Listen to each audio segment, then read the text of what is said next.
Hello दोस्तों, नमस्कार। स्वागत करता हूँ आप सभी को इस प्यारा सा चैनल नस ऑनलाइन क्लासेस में। और आज हम लोग इस सेशन के अंतर्गत सामाजिक विज्ञान से 150 पूरे 150 प्रश्न को सही तरीके से अध्ययन करेंगे, जो कि सीधा VVI के रूप में माना जाएगा और एकदम जो कहा जाता है कि सीधा परीक्षा से अटैच करेगा, और ऐसा प्रश्न इसमें दिया गया है। तो देखिए यहाँ पर और समझिए कि कैसा कैसा प्रश्न है। उससे पहले आप सभी को यहाँ पर एक बात बता देना चाहते हैं कि इस चैनल को आप लोग को सब्सक्राइब कर देना है, शेयर कर देना है और लाइक कर देना है सबसे लास्ट में। और शेयर ज़रूर से करना है अपने दोस्तों के पास, ताकि वे लोग भी अपने 150 प्रश्न को क्लियर कर सकें। तो चलिए, यहाँ पर पहला प्रश्न के रूप में लिखा है कि फ्रांस की क्रांति किस वर्ष हुआ था। तो यहाँ पर 1789 में हुआ था। बस इतना ही इसका ऑप्शन खोजना है। 2 नंबर में लिखा है कि राष्ट्रवाद का मुख्य आधार क्या था या तो क्या है। तो राष्ट्रवाद का मुख्य आधार क्या है? राष्ट्रीय भावना है। Option C. 3 नंबर प्रश्न में लिखा हुआ है कि जर्मनी का एकीकरण किसके नेतृत्व में था। तो किसके नेतृत्व में? बिस्मार्क के नेतृत्व में। ऑप्शन बी सही होगा। 4 नंबर में है इटली के एकीकरण से संबंधित नेता कौन थे। तो इटली के एकीकरण से संबंधित कौन थे? मेजनी थे।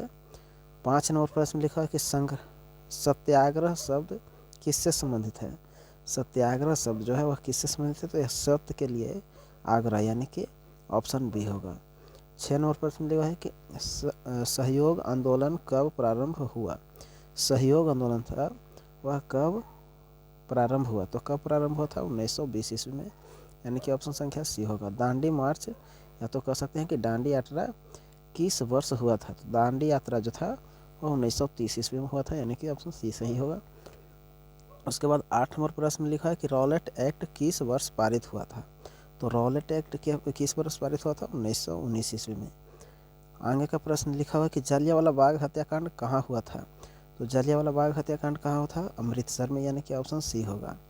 10 नंबर प्रश्न लिखा हुआ है कि स्वदेशी आंदोलन किससे संबंधित है। स्वदेशी आंदोलन किससे संबंधित है? तो वह विदेशों के वस्तुओं का बहिष्कार है। तो यह विदेशों के वस्तुओं से विदेशों का जो वस्तु था उन सारे को बहिष्कार करना था। आगे हम लोग भूगोल से पढ़ने वाले हैं। यहाँ पर 150 पूरे प्रश्न रहेगा, जिसमें आप सभी को कम से कम तो 120 प्रश्न बिल्कुल सही तरीके से ख़त्म कर देना है और सही तरीके से याद होना चाहिए, तभी आप लोग सही कर पाइएगा। नहीं तो कोई चांस नहीं बनता है, क्योंकि अब समय बहुत नज़दीक आ गया है। लिखा है कि भारत की सबसे लंबी नदी कौन सा है। तो भारत की सबसे लंबी नदी कौन है? गंगा। 11 नंबर के बाद 12 नंबर में लिखा है कि काली मिट्टी किस फसल के लिए उपयुक्त है। काली मिट्टी जो है वह किस फसल के लिए है। तो वह कपास के लिए। ऑप्शन सी सही होगा। 13 नंबर प्रश्न लिखा है कि भारत में मानसून किस दिशा से आता है। भारत में मानसून किस दिशा से आता है। तो दक्षिण पश्चिम से। ऑप्शन सी सही होगा। 14 नंबर प्रश्न लिखा है कि भारत में सर्वाधिक वर्षा कहाँ होता है। तो मानसीराम या तो कोची भी कह सकते हैं। इसका ऑप्शन संख्या 2 सही होगा, लेकिन यहाँ पर सबसे अधिक जो होता है वो मानसीराम में होता है। कोची में नहीं, सॉरी, यहाँ पर चेरापूंजी होता है। यहाँ पर एक मानसीराव है जहाँ पर सर्वाधिक होता है। तो यहाँ पर अभी मानसीराव याद करना है। ऑप्शन संख्या बी होगा। आगे लिखा है 15 नंबर प्रश्न में कि लाल मिट्टी में किस तत्व की कमी होती है। लाल मिट्टी में किस तत्व की कमी होती है। तो किस तत्व की कमी होती है? वह नाइट्रोजन की कमी होती है, यानी कि ऑप्शन ए सही होगा। 16 नंबर प्रश्न लिखा है कि चाय की खेती के लिए उपयुक्त जलवायु क्या है। चाय की खेती के लिए उपयुक्त जो जलवायु है वह गर्म व आर्द्र है, यानी कि ऑप्शन सी सही होगा। भाखर नागला परियोजना किस नदी पर है। भाखर नागला परियोजना है, भाखरा नागला भी कह सकते हैं, वह किस पर है। तो वह सतलज पर है, यानी कि सी ऑप्शन सही है। 18 नंबर प्रश्न लिखा है कि भारत का सबसे बड़ी खनिज उत्पादक राज्य कौन सा है। भारत का सबसे बड़ा खनिज उत्पादक राज्य कौन सा है। तो वह झारखंड है, यानी कि ऑप्शन संख्या बी नहीं होगा। यहाँ पर ऑप्शन संख्या सी होगा, जो कि उड़ीसा है। झारखंड जो है वहाँ पर सिर्फ अत्यधिक कोयला के रूप में जाना जाता है। तो कोयला का जब पूछा जाता है तो सही होता है। मृदा अपरदन का अर्थ क्या होता है। मृदा अपरदन का अर्थ जो होता है वह मिट्टी कटाव होता है। शुष्क कृषि किस क्षेत्र में की जाती है। शुष्क कृषि जो है वह किस क्षेत्र में किया जाता है। तो कम वर्षा जहाँ पर होता है वहाँ पर। 21 नंबर प्रश्न लिखा है कि लोकतंत्र में सर्वोच्च सत्ता किसके पास होता है। लोकतंत्र में सर्वोच्च सत्ता किसके पास होता है? तो किसके पास होता है? वह जनता के पास होता है, क्योंकि लोकतंत्र होता है। लोकतंत्र के मतलब ही होता है जनता के द्वारा चुना गया प्रतिनिधि जब जनता पर ही शासन करता है उसे लोकतंत्र कहते हैं। भारत का शासन तंत्र कैसा है? तो भारत का शासन तंत्र जो है यह संघीय का कहा जा सकता है, यानी कि ऑप्शन संख्या 20 का बिल्कुल सही होगा। 22 के बाद 23 नंबर प्रश्न लिखा है कि भारतीय संविधान लागू हुआ। जो भारतीय संविधान है वह कब लागू हुआ था? तो 26 नवंबर 1949 को लागू हुआ था। ऑप्शन संख्या सी होगा। लोकसभा का कार्यकाल कितने वर्षों के लिए होता है? तो सिर्फ 5 वर्ष के लिए होता है, यानी कि ऑप्शन संख्या इसका बी बिल्कुल सही होगा। 25 नंबर प्रश्न लिखा है कि चुनाव आयोग किस देश की संस्था है? चुनाव आयोग जो है वह किस देश की संस्था है? तो किस देश की संस्था है? यह संवैधानिक का है, यानी कि ऑप्शन सी सही होगा। 26 नंबर में विकास का सबसे अच्छा माप क्या है? विकास का सबसे अच्छा माप जो है वह क्या है? तो मानव विकास है, यानी कि ऑप्शन बी सही होगा। 27 नंबर प्रश्न में मानव विकास सूचकांक में क्या शामिल नहीं है? मानव विकास सूचकांक में क्या शामिल नहीं है? तो वह धर्म शामिल नहीं है, यानी कि ऑप्शन डी। 28 नंबर प्राथमिक क्षेत्र किसे कहा जाता है? तो वह उद्योग के नहीं कृषि को कहा जाता है, यानी कि ऑप्शन संख्या सी होगा। और उसके बाद लिखा है कि बैंक जमा पर मिलने वाला पैसा क्या कहलाता है? बैंक जमा पर मिलने वाला यहाँ पर क्या कहा जाता है? पैसा। वह क्या कहलाता है? तो वह ब्याज कहलाता है, ऑप्शन बी सही होगा। यहाँ पर लिखा हो कि वैश्वीकरण का अर्थ क्या होता है? वैश्वीकरण क्या है? अंतर्राष्ट्रीय संपर्क, यानी कि ऑप्शन संख्या इसका बी जो है बिल्कुल सही होगा। 31 नंबर प्रश्न देखते हैं। वहाँ पर लिखा है कांग्रेस का लाहौर अधिवेशन कब हुआ था? तो कांग्रेस का जो है लाहौर अधिवेशन 1929 में हुआ था, यानी कि ऑप्शन संख्या सी सही होगा। 32 नंबर लिखा है कि पूर्ण स्वराज की घोषणा किस वर्ष की गई थी? पूर्ण स्वराज का घोषणा जो है वह किस वर्ष की गई थी? तो वह 1929 में की गई थी, यानी कि ऑप्शन संख्या सी बिल्कुल सही होगा।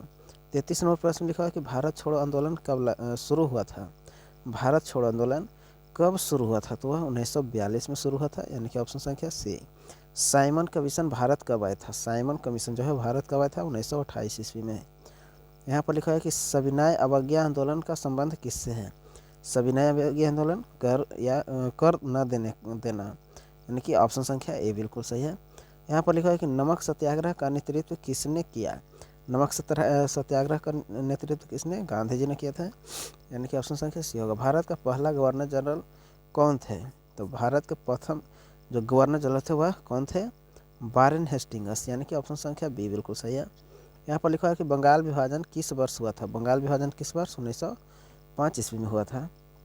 यहाँ पर लिखा है कि वंदे भारत किसने लिखा था? वंदे भारत किसने?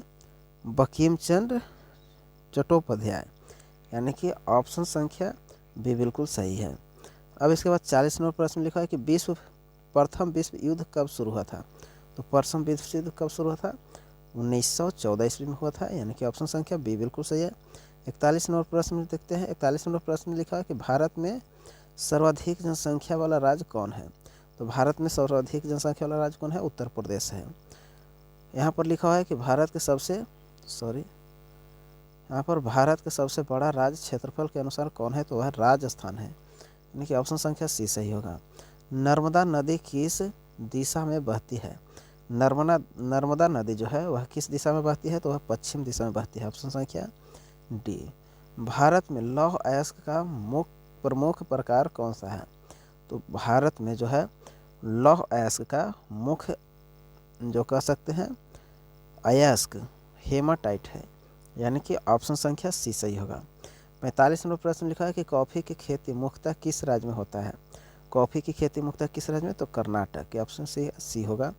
46 नंबर प्रश्न लिखा है कि गंगा नदी का उद्गम स्थल कौन सा है? गंगा नदी का उद्गम स्थल कौन सा है? गोमुख है, यानी कि ऑप्शन ए बिल्कुल सही होगा। 46 का 47 नंबर प्रश्न लिखा है कि भारत का सबसे बड़ा डेल्टा कौन सा है? भारत का सबसे बड़ा डेल्टा कौन सा है? तो भारत का सबसे बड़ा डेल्टा जो है वह गंगा ब्रह्मपुत्र है, यानी कि ऑप्शन संख्या सी होगा। सिंचाई का मुख्य साधन कौन सा है? सिंचाई का मुख्य साधन जो है वह कौन सा है? तो वह नहर है, लेकिन अभी सब कुछ बंद हो चुका है, लेकिन फिर भी चलता है, नहर ही है, यानी कि ऑप्शन संख्या बी बिल्कुल सही है। 49 नंबर प्रश्न में लिखा है कि भारत का सबसे लंबा राजमार्ग कौन सा है। भारत का सबसे लंबा राजमार्ग कौन सा है, तो वह है NH-44, यानी कि ऑप्शन संख्या बी। यहाँ पर लिखा हुआ है भारत में सबसे व्यस्त बंदरगाह कौन सा है। भारत में सबसे व्यस्त बंदरगाह कौन सा है, वह मुंबई बंदरगाह है, यानी कि ऑप्शन संख्या बी होगा। 51 नंबर प्रश्न में लिखा है कि लोकतंत्र का मुख्य आधार क्या है। लोकतंत्र का मुख्य आधार जो है वह जनता की भागीदारी है, ऑप्शन संख्या सी। यहाँ पर लिखा है कि भारत का सर्वोच्च न्यायालय कहाँ स्थित है। भारत का सर्वोच्च न्यायालय कहाँ स्थित है, न्यू दिल्ली, यानी कि नई दिल्ली में। लोकतंत्र में अधिकतम सदस्य कितने होते हैं। लोकतंत्र में अधिकतम सदस्य कितने होते हैं, तो 545, ऑप्शन संख्या सी। भारत में प्रधानमंत्री की नियुक्ति कौन कराता है। भारत में प्रधानमंत्री की नियुक्ति कौन कराता है, तो वह राष्ट्रपति कराते हैं, ऑप्शन संख्या बी बिल्कुल सही होगा। यहाँ पर लिखा है कि संघीय व्यवस्था का अर्थ क्या होता है, तो सत्ता के विभाजन होता है। 55 के बाद 56 नंबर प्रश्न में राजनीतिक दल का मुख्य उद्देश्य क्या होता है, या तो क्या है। राजनीतिक दल का मुख्य उद्देश्य क्या है, तो वह सत्ता प्राप्त करना है। 46 के बाद 47 नंबर बहुदलीय व्यवस्था किसे कहते हैं, तो बहुदलीय व्यवस्था अनेक दल जब होता है उसे बहुदलीय व्यवस्था कहते हैं। विपक्षी का मुख्य कार्य क्या है, तो सरकार का आलोचना, ऑप्शन संख्या बी इसका बिल्कुल सही होना चाहिए। तो यहाँ पर सरकार का आलोचना सही होगा। 59 नंबर प्रश्न लिखा है कि संविधान सभा का अध्यक्ष कौन थे। संविधान सभा का अध्यक्ष जो थे वह राजेंद्र प्रसाद जी थे, यानी कि ऑप्शन संख्या सी होगा। मौलिक अधिकार कितना है, तो वह 6 है, ऑप्शन संख्या बी। इसके बाद यहाँ पर लिखा है कि मानव विकास सूचकांक किस संस्था द्वारा जारी किया जाता है। मानव विकास सूचकांक जो है वह किस संस्था द्वारा जारी किया जाता है, तो किस संस्था द्वारा जारी किया जाता है, वह UNDP द्वारा किया जाता है, यानी कि ऑप्शन संख्या सी बिल्कुल सही है। राष्ट्रीय आय का मापन किस में होता है। राष्ट्रीय आय का मापन जो है वह किस में होता है, तो GDP में होता है, ऑप्शन संख्या ए नहीं होगा, यहाँ पर ए और बी दोनों होगा, ऑप्शन संख्या बी होगा। ग्रॉस डोमेस्टिक प्रोडक्ट और ग्रॉस नेशनल प्रोडक्ट, ऑप्शन संख्या यहाँ पर दोनों सही है, ऑप्शन संख्या बी, इसका सी सही होगा। यहाँ पर लिखा है कि प्राथमिक क्षेत्र का उदाहरण कौन है।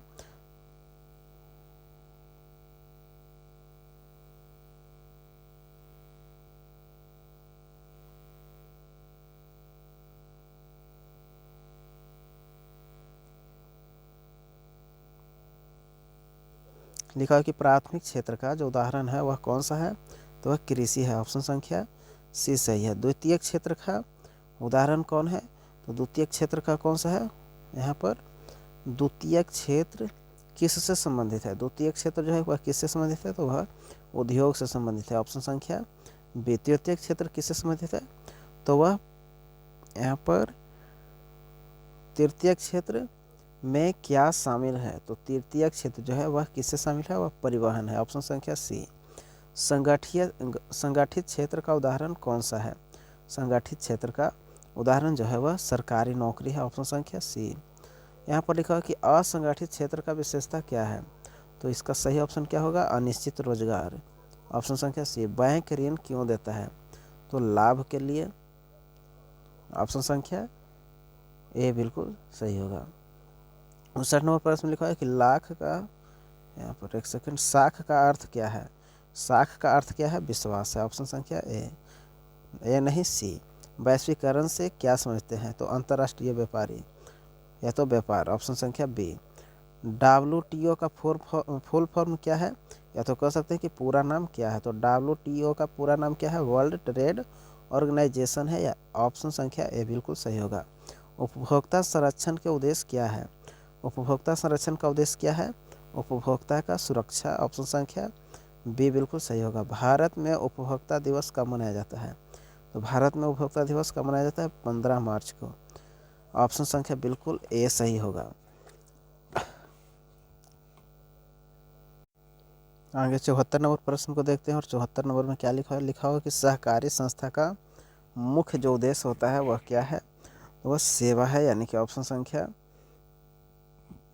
बी बिल्कुल सही होगा। 75 नंबर प्रश्न को देखते हैं, लिखा हुआ कि भारत में हरित क्रांति का संबंध किससे है, तो वह कृषि से है, ऑप्शन संख्या बी बिल्कुल सही होगा। 76 नंबर प्रश्न लिखा हुआ कि हरित क्रांति से किस फसल का उत्पादन बढ़ा? हरित क्रांति से किस फसल का जो है वह उत्पादन बढ़ा? तो गेहूं का। ऑप्शन संख्या बी बिल्कुल सही है। 76 का 77 नंबर, श्वेत क्रांति किससे संबंधित है? वह दूध से है। ऑप्शन संख्या ए बिल्कुल सही होगा। इसके बाद 78 नंबर प्रश्न लिखा हुआ है कि ऑपरेशन फ्लड किससे संबंधित है या जुड़ा है? ऑपरेशन फ्लड जो है वह किससे जुड़ा है? तो किससे जुड़ा है? वह दूध उत्पादन से। ऑप्शन संख्या ए बिल्कुल सही होगा। 78 के बाद 79 नंबर प्रश्न को देखते हैं और लिखा है कि भारत में योजना आयोग की स्थापना कब हुई?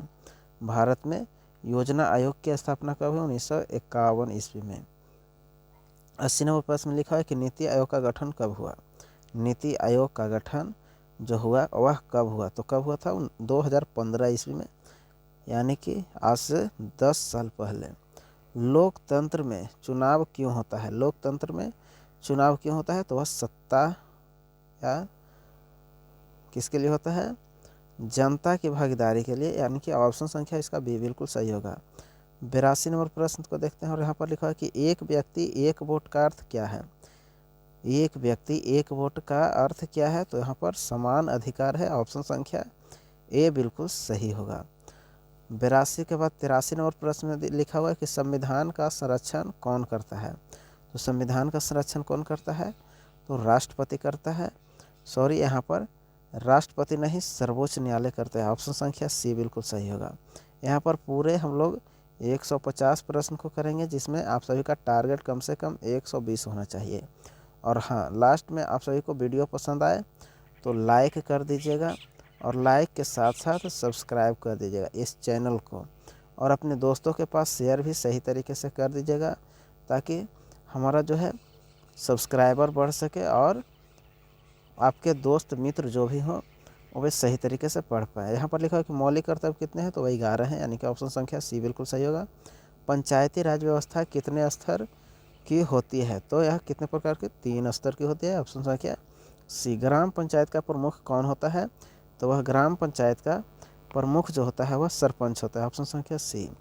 87 नंबर में लिखा है कि स्थानीय स्वशासन का उद्देश्य क्या है?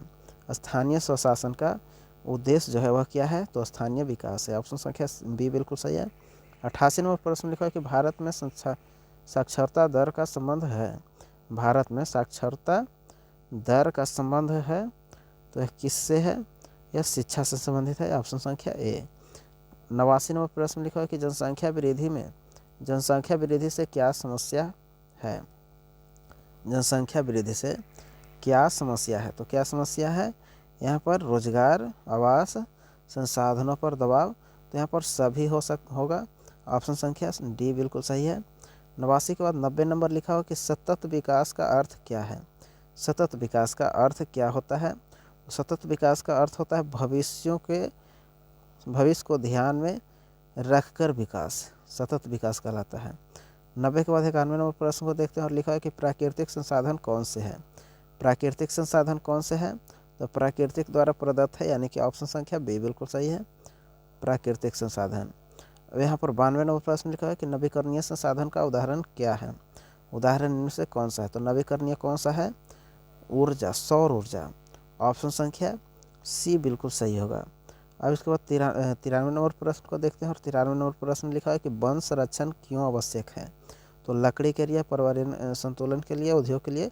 यहाँ पर इसका सही जो ऑप्शन होगा ऑप्शन संख्या बी होगा, यानी कि पर्यावरण संतुलन के लिए। ऑप्शन संख्या बी।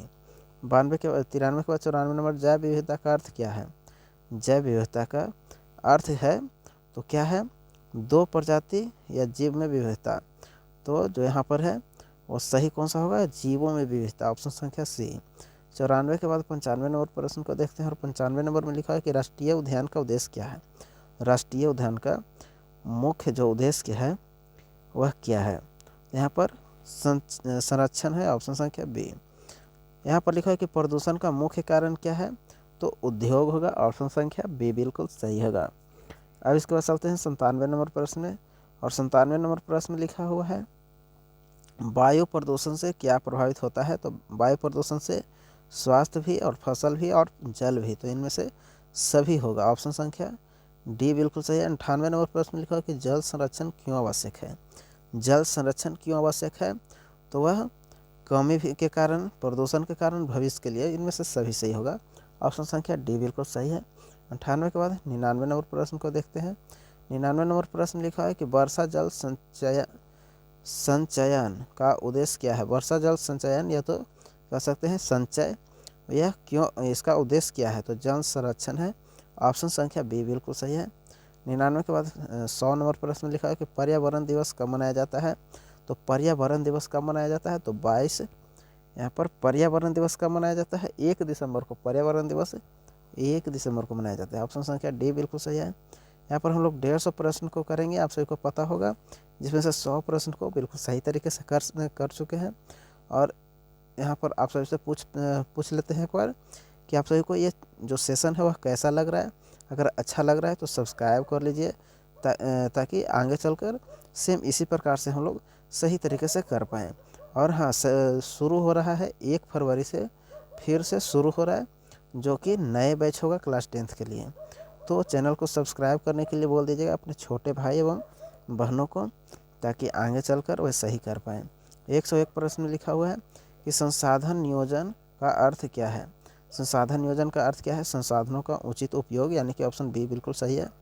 यहाँ पर लिखा है कि भारत में सबसे अधिक ऊर्जा किससे प्राप्त होता है? तो किससे प्राप्त होता है? वह कोयला से प्राप्त होता है। ऑप्शन संख्या सी। परिवहन का सबसे सस्ता साधन कौन है? तो वह परिवहन का सबसे सस्ता साधन जो है वह जल है। ऑप्शन संख्या सी। 104 नंबर प्रश्न लिखा है कि संचार के सबसे तेज साधन कौन सा है?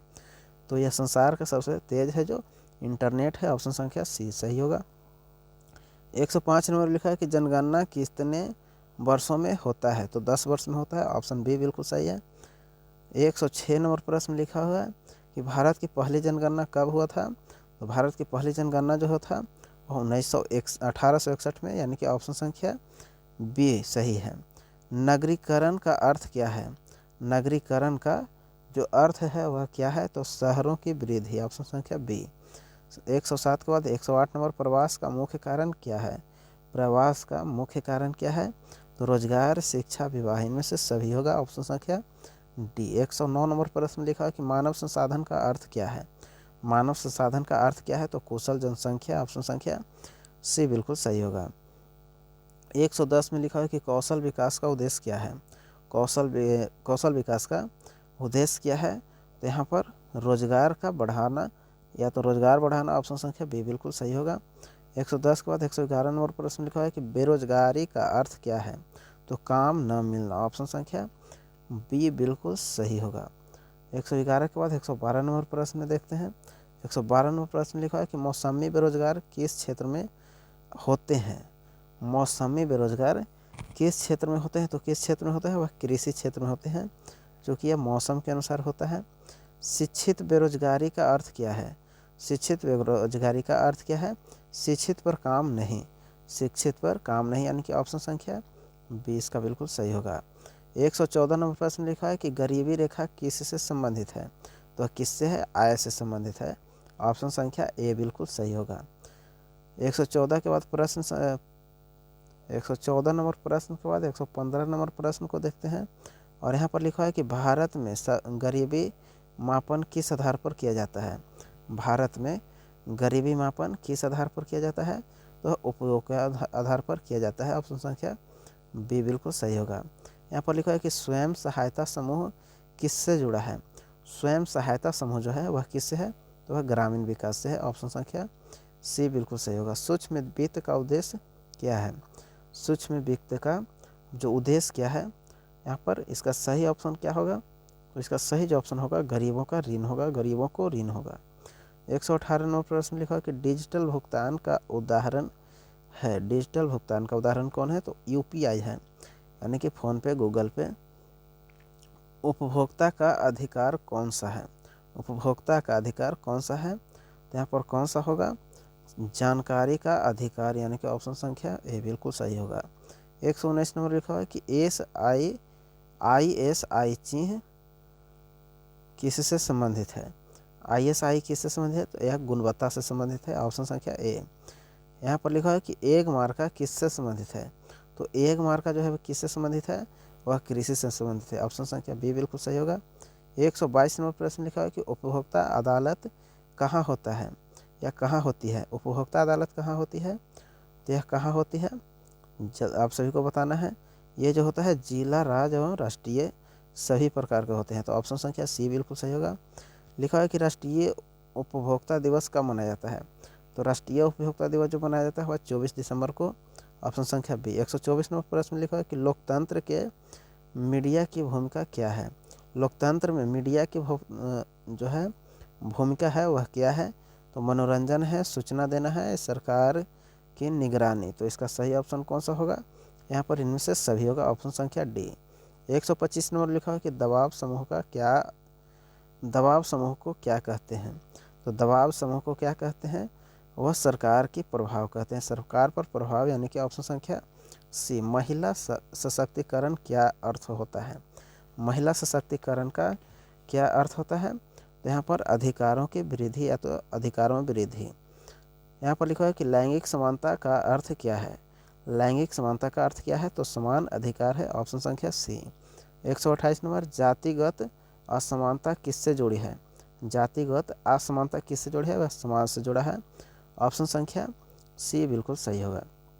यहाँ पर हम लोग 150 प्रश्न को करेंगे, जिसमें से आप सभी को कम से कम 20 प्रश्न होना सही है, और 129 प्रश्न को हमने क्लियर कर चुके हैं। इसके बाद सिर्फ 21 प्रश्न बचे हुए हैं जो कि शेष करना है। तो आप लोग सभी लोग से गुजारिश है मेरा कि आप सभी लोग इस चैनल को सब्सक्राइब कर लीजिए और अपने दोस्तों के पास शेयर कर दीजिए, ताकि सही तरीके से समझ पाएँ और अपने 10th को अच्छे कर पाएँ। यहाँ पर लिखा है कि सांप्रदायिकता का अर्थ क्या है, तो सांप्रदायिकता का अर्थ क्या है, धर्म आधारित राजनीति। 130 नंबर प्रश्न लिखा हुआ है लोकतंत्र में विविधता का महत्व क्या है। लोकतंत्र में विविधता का अर्थ जो है वह क्या है, एकता है। लोकतंत्र में विविधता का महत्व क्यों है, तो वह एकता। ऑप्शन संख्या सी बिल्कुल सही होगा। 131 नंबर प्रश्न लिखा है कि संविधान का प्रस्ताव क्या बताती है। संविधान का प्रस्ताव जो है वह क्या बताती है, तो वह उद्देश्य बताती है, यानी कि ऑप्शन संख्या बी बिल्कुल सही होगा। भारत को गणराज्य कब घोषित किया गया, भारत को गणराज्य कब घोषित किया गया था, तो कब घोषित किया गया था, वह 26 जनवरी 1950 को। यहाँ पर इसका बिल्कुल सही ऑप्शन हो जाएगा ऑप्शन संख्या बी। इसके बाद 133 नंबर प्रश्न लिखा है कि समाजवाद का अर्थ क्या है। समाजवाद का अर्थ क्या होता है, तो यहाँ पर इसका बिल्कुल सही ऑप्शन हो जाएगा समानता, यानी कि ऑप्शन संख्या बी। 134 नंबर प्रश्न लिखा है कि धर्मनिरपेक्ष का अर्थ क्या है। धर्मनिरपेक्ष का अर्थ क्या है, तो धर्मनिरपेक्ष का मतलब कि सभी धर्मों के समानता यानी कि समान, यानी कि ऑप्शन संख्या इसका बी बिल्कुल सही होगा। और उसके बाद चलते हैं 135 नंबर और 15 प्रश्न और बच जाएगा। यहाँ पर लिखा है कि न्याय का अर्थ क्या है। न्याय का अर्थ क्या है, समानता, यानी कि ऑप्शन संख्या बी बिल्कुल सही होगा। 126 नंबर प्रश्न लिखा है कि स्वतंत्रता का अर्थ क्या है। स्वतंत्रता का अर्थ क्या है, तो वह अधिकार है, यानी कि ऑप्शन संख्या बी बिल्कुल सही होगा। इसके बाद चलते हैं 137 नंबर समानता का अर्थ क्या है। फिर से वही लगता है प्रश्न आ चुका है, थोड़ा सा देख लेते हैं। यहाँ स्वतंत्रता का है, यहाँ पर समानता का अर्थ है। तो समानता का अर्थ क्या है, तो समानता का अर्थ जो है वह समान अधिकार है, यानी कि ऑप्शन संख्या इसका बी बिल्कुल सही होना चाहिए, और ऑप्शन संख्या बी बिल्कुल सही है। 138 नंबर प्रश्न लिखा है कि बंधुता का अर्थ क्या है, तो भाईचारा है, यानी कि ऑप्शन संख्या ए। 139 नंबर प्रश्न लिखा है कि संविधान संशोधन की प्रक्रिया कहाँ दी गई है। संविधान संशोधन की प्रक्रिया जो है कहाँ दी गई है, तो यह कहाँ दी गई है, यहाँ पर भाग थोड़ा सा इसमें दिक्कत है, तो ये प्रश्न आप सभी को बताना है कि कौन इसका बिल्कुल सही होगा। इसके बाद चलते हैं 140 नंबर प्रश्न को, और 10 प्रश्न शेष बचेगा। यहाँ पर लिखा है कि भारत में कुल अनुसूचियों की संख्या कितनी है, तो भारत में कुल जो है अनुसूची की संख्या है वह 12 है, यानी कि ऑप्शन संख्या सी बिल्कुल सही होगा। राष्ट्रपति का कार्यकाल कितना होता है, तो वह 5 वर्षों के लिए होता है। ऑप्शन संख्या बी बिल्कुल सही होगा। 142 नंबर प्रश्न को देखते हैं। लिखा है कि उपराष्ट्रपति का चुनाव कौन कराता है, तो उपराष्ट्रपति का चुनाव कौन कराता है, तो वह कराता है संसद कहलाता है, यानी कि कराता है। ऑप्शन संख्या बी बिल्कुल सही होगा। संसद के कितने सदन होते हैं? तो वह 2 होते हैं। ऑप्शन संख्या बी बिल्कुल सही होगा। यहाँ पर लिखा है कि भारत की वित्तीय राजधानी कौन सी है? तो वह मुंबई है, यानी कि ऑप्शन संख्या बी बिल्कुल सही होगा। यहाँ पर लिखा है कि योजना आयोग का अध्यक्ष कौन होते हैं? तो वह प्रधानमंत्री होते हैं। ऑप्शन संख्या बी बिल्कुल सही होगा। 146 नंबर प्रश्न लिखा है कि नीति आयोग का अध्यक्ष कौन है? नीति आयोग के अध्यक्ष कौन है? प्रधानमंत्री। ऑप्शन संख्या बी बिल्कुल सही होगा। 147 नंबर प्रश्न लिखा है कि 5 वर्षीय योजना का उद्देश्य कौन सा है, क्या था? यहाँ पर विकास था, यानी कि ऑप्शन संख्या बी बिल्कुल सही होगा। यहाँ पर 3 प्रश्न शेष बच चुके हैं और लास्ट एक बार कहते हैं यहाँ पर कि फिर से एक बार सब्सक्राइब जरूर से कर लीजिएगा और अपने दोस्तों के पास शेयर कर दीजिएगा और लास्ट में कमेंट करके बताइएगा कि कितना प्रश्न आप सभी का सही हो पाया है। तो यहाँ पर लिखा है कि सार्वजनिक क्षेत्र का उद्देश्य क्या है? तो सेवा है, यानी कि ऑप्शन संख्या बी बिल्कुल सही होगा। निजी क्षेत्र का उद्देश्य क्या है? निजी क्षेत्र का उद्देश्य क्या है? तो वह लाभ है, यानी कि ऑप्शन संख्या बी बिल्कुल सही होगा। और एक लास्ट प्रश्न जो कि लिखा हुआ है, सामाजिक विज्ञान का मुख्य उद्देश्य क्या है? तो समाज की समझ है, यानी कि ऑप्शन संख्या इसका भी बिल्कुल बी सही होगा। और इस प्रकार से हम लोग ने पूरे 150 प्रश्न को क्लियर कर चुके हैं। तो चलिए यहाँ पर शुरू प्रश्न को चलते हैं कि शुरू क्या था। तो शुरू में यहाँ लिखा हुआ था कि पूरे हम लोग यहाँ पर सामाजिक विज्ञान का जो भी 150 प्रश्न होगा क्लियर करेंगे और हमारा क्लियर हुआ है। तो लास्ट एक बार यहाँ पर आप सभी से बोल देते हैं कि सब्सक्राइब कर लीजिएगा और कृपया करके सब्सक्राइब ज़रूर से कर लीजिएगा ताकि हमारा भी मोटिवेशनल लेवल बढ़ सके, जो होता है मोटिवेशनल लेवल बढ़ सके। अपने दोस्तों के पास शेयर कीजिएगा ताकि हमारा व्यू बढ़े, तब हम लोग अच्छे तरीके से आप सभी को वीडियो बनाकर अपलोड कर सकें। और यहाँ पर लाइक कर दीजिएगा, सबसे लाइक में लास्ट में करते हैं लास्ट में लाइक कर देगा। तो चलिए अब वीडियो को करते हैं समाप्त और यहाँ से आगे का प्रश्न इसी प्रकार से 150 प्रश्न का भी रहेगा और सही कर पाइएगा। तो चलिए पूरे 4500 का प्रश्न था, उसमें से हम लोग 4000 प्रश्न को क्लियर कर चुके हैं। अब सिर्फ 500 प्रश्न बाकी है। तो चलिए सीधे धीरे धीरे वही ख़त्म हो जाएगा। तो मिलेंगे अब अगले वीडियो में इसी प्रकार से किसी ऑल पूरे सब्जेक्ट के अनुसार, यानी कि अगला बार जो आएगा साइंस से आएगा और क्लियर करा चुके हैं इसे फिर से एक बार रिवीजन हो जाएगा। तो चलिए धन्यवाद, मिलते हैं अगले वीडियो में।